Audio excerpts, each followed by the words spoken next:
Hello guys, good morning. So, galing po tayo sa school ng anak natin guys. So, pauwi na tayo kasi tapos na ang meeting. Ito po yung daan na sa lungsod ng Poblacion Mahayag. Ito ang De Los Sum Barangay. Bayan? Ha? Bayan, lungsod ng Mahayag. Ito po yung Barangay De Los Sum. So malaki na yung daan dito guys. Na-improve na kasi naging 4 lanes na siya. Noon 2 lanes lang ito. Tsaka daming sasakyan na i-park dito sa gilid. Pero sa ngayon medyo maluwag-luwag na. Bago lang ito guys na ginawang 4 lanes kasi highway ito na daan. So, pasalamat din tayo kay dating Presidente Duterte kasi sa sa agenda pa niya ito. Sa kanyang 7-point agenda, no. So, kasali pa ito yung daan ng Pangulo. Ito po yung mga improvement na nagawa niya. Sana'y nakikita din natin sa administrasyon ng Pangulong Bongbong Marcos na ganun din ang kanyang mga agenda sa ngayon, yung mga daan.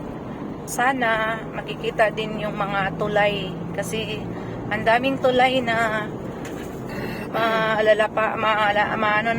sa tubig, no? So ito hindi pa tapos yung sa kabilang pa siya wala pa, pero sa left side mayroon na. So daming mga bahay dito guys na nakukuha kasi nasa daan na yung nila bahay, kaya nag-widening yung mga bahay na sakop sa daan na baklas. Ito ang Barangay Panagaan. Hindi pa ito na guys, pero papunta na dito yung improvement ng daan, magiging 4 lanes na din ito. Yan, so yan, 2 lanes, Barangay Panagaan pa ito, hindi pa siya na widening. Makikita din natin doon sa unahan nito. Yan, pag mag-widening ito guys, maraming mga puno na maputol, maalis. Tsaka may mga bahay din na makukuha yung mga terrace nila. Ayan. Ito kagaya to, makukuha yung bahay dyan, pati dyan, no? So makikita natin malapit na sa daan, nagiging widening yan. Ito, makukuha din yan, yung mga bahay na nasa gilid. Yan. Makukuha, matangkal pa rin, alang manakot. So, dito, wala pang widening dito, hindi pa nagka-widening ang Barangay Panagaan. Pero, itong kasunod na barangay ay Barangay De Los Sum. De Los Sum mo na? Hindi rin? De Los Sum. Ano din eh? Compound. So, compound pala. Hindi natin ma-memorize yung daan kasi medyo malapit lang yung mga barangay. Ito, makukuha yan pag mag-widening, yung mga daan dyan, daming sasakyan, hindi pa na talaga yung mga tao kahit sinabihan na huwag mag-park sa gilid ng daan. Yan, may simbahan, matatanggal yan. Pag mag-4 lanes na, itong bahay, matatanggal din yan yung terrace nila. So, half ng kanilang house matatanggal ito. Madaming matatanggal pag mag-widening guys yung daan. Maganda kasi pag maluwag yung daan para iwas disgrasya. Iwas na yung mga sasakyan guys. Ito, hindi pa siya nag-widening dito, no? Kaya papunta na dito yung widening. So, itong mga may-ari ng bahay na nasa gilid ng bahay, alam na nila kung ano ang gagawin nila. So, ito yung school. Makukuha yan yung gate ng school pag mag-widening, no? Ito. So, Ang kasunod nito na barangay guys is nagkaiba kasi itong compound ay sakop ng Mahayat at saka yung Delusum. Pero dito, ayan, matatanggal yung mga ibang bahay na nasa gilid. Matatanggal din yan. Yan. Yan. So, ang kasunod na nito guys, ito ay Barangay Argao. Iba din na bayan ito na bilong ito sa Mulawi. Itong kanina, sa Mahayag. Ito, Mulawi na. Kasi yung boundary nila ay yung sapa. Kaya ito, kahit parang magkatabi lang sila, ay magkaiba sila ng bayan. Hindi pa ito widening ito guys. Magiging 4 lanes din ito kasi kasali ito sa program. No? So, galing doon, papunta dito. So, makikita natin doon sa ibabaw nito, nag-widening na din. So, yan, ito ang Barangay Argao, Purok 5 ito, Purok 5 ito.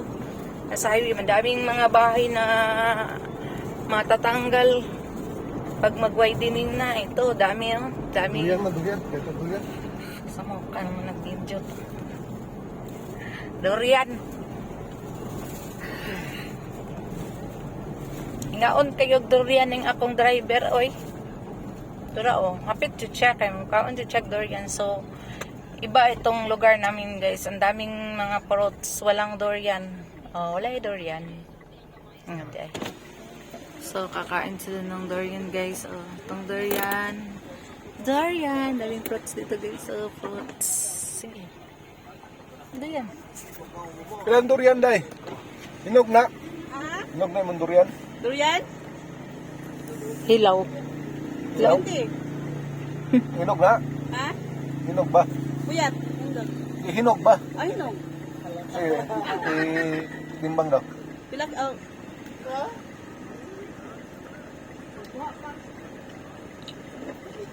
So, daming prutas dito sa lugar namin, guys. Oh. May mga durian, may mga lansones. Dako? Ah, ayan ang dako kayo pa. Kaya lang isa, oh. Nasiganda. Sito, durian, oh. Durian. Oh, daming durian, oh. Sa daan lang yan. Hinog na ni siya, so bunag kikyo. Anong usa? Katong isa ka, segunda dong.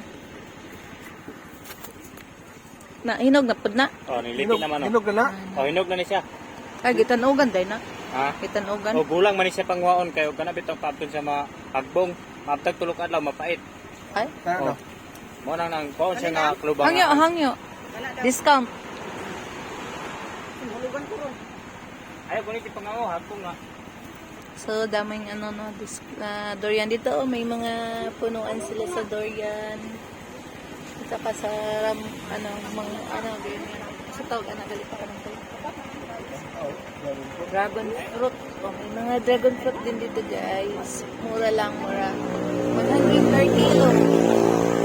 Yeah, dragon fruits, no?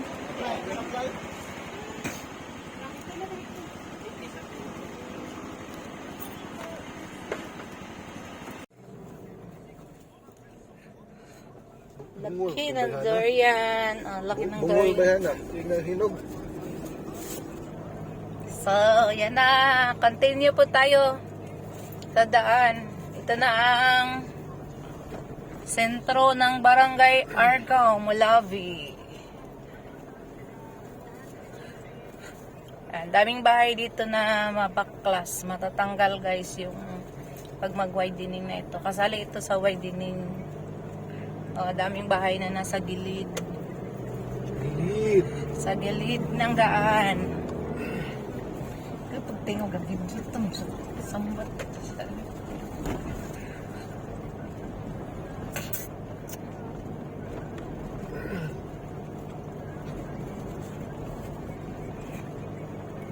Barangay Argao. So, dami ditong maaalis guys pag mag-widening na. Ang dami na dito. Nasa daan na yung mga parking ng sasakyan.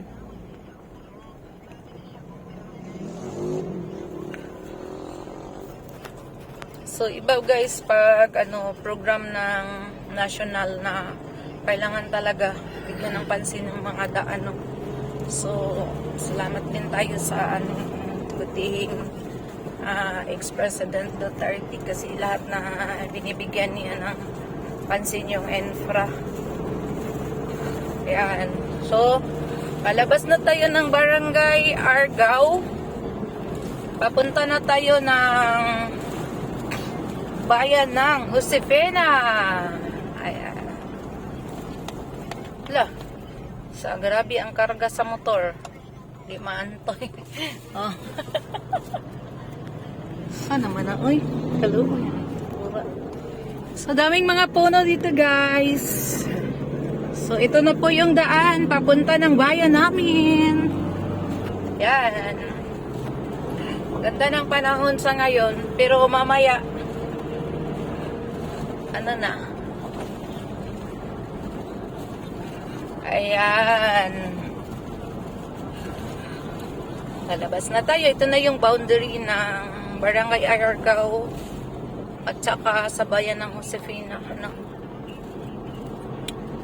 So, ito na po ang kung gusto nyo ng lugar na malamig na walang gastos, ito na po yung lugar namin, ang pinakamalamig na lugar. Full blast po ang aircon dito guys. Full blast ang aircon. Ganda ng panahon, no? Yan ang bundok ng Mount Malindang kapag makikita nyo guys. Yan po ang Mount Malindang. Okay, kasakit sa tunok. Malindang dyan, yung mga fogs na nandyan sa Mount Malindang po dyan. Kasi itong bayan namin is ito foot ng Mount Malindang. Yung lugar. So yan. Ito na po ang lugar namin guys. So ito, nag-welding na dito sa lugar namin. Kaya yung na lang, 2 barangay ang hindi. So 4 lanes na dito, no? May 4 lanes na. Papuntang na ito guys, papuntang Dipolog City na daan. So, ito po yung project ng ating dating Pangulo, President Duterte. So, thank you sa pagpapanood guys. And don't forget to like and subscribe my channel. Bye everyone!